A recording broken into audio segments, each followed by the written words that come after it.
This edition of the Ridley Report is brought to you by... Hello, this is Ron Paul with your weekly update for July 25th.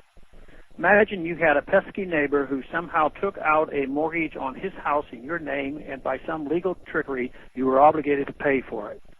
Imagine watching this neighbor throw drunken parties, buy expensive cars, add more rooms to the house, and hire dozens of people to wait on him hand and foot.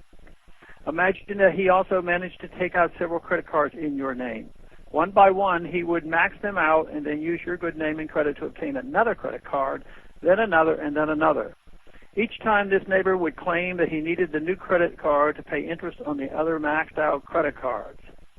If he defaulted on those cards, your credit score would be hurt, and when you wanted to buy something for yourself, it would be more difficult to get a loan, and the interest you paid would be higher.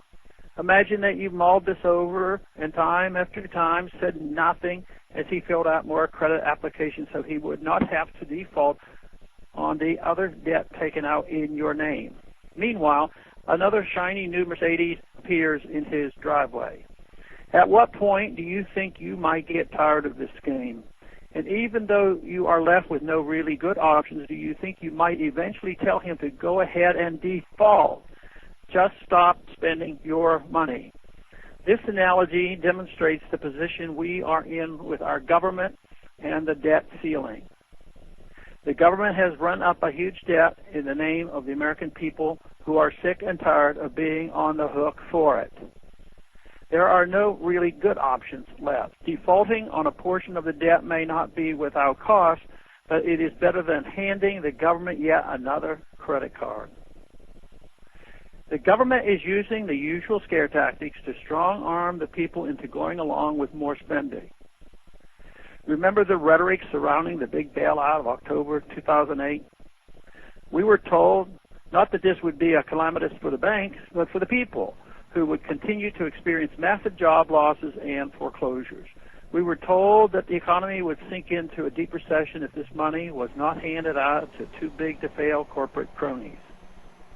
So after much hand-wringing, leaders from both parties against unprecedented public outcry agreed to shower money on the banks and increase the debt. The banks learned nothing except that Washington will come to their rescue no matter what. The people, however, continue to lose their jobs and houses anyway, and here we are, still in a deep recession. When you read the above example, your first reaction might have been to dismiss the neighbor's debt as illegitimate and in no way your responsibility or your problem. You would be right.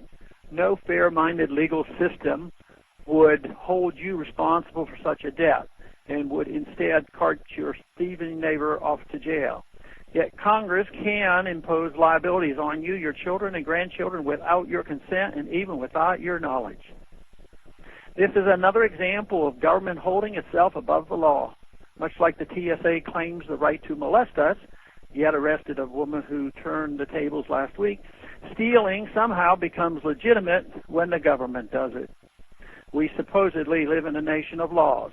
For once, government needs to heed the law regarding the debt ceiling.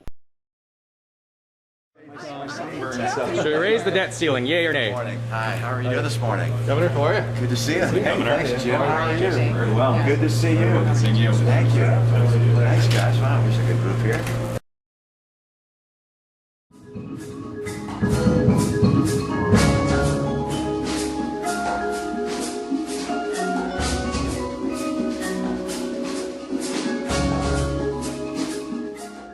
Are you a liberty activist willing to be on the front line against socialism?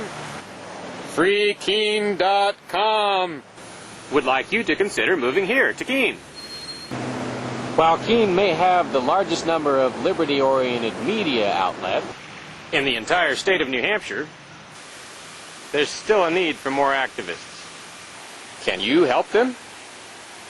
Visit FreeKeene.com to see what's happening. FreeKeene.com hooks you up with all the liberty media in town. Join the Keene Liberty activists and help free the beautiful city of Keene, New Hampshire from the clutches of the government. FreeKeene.com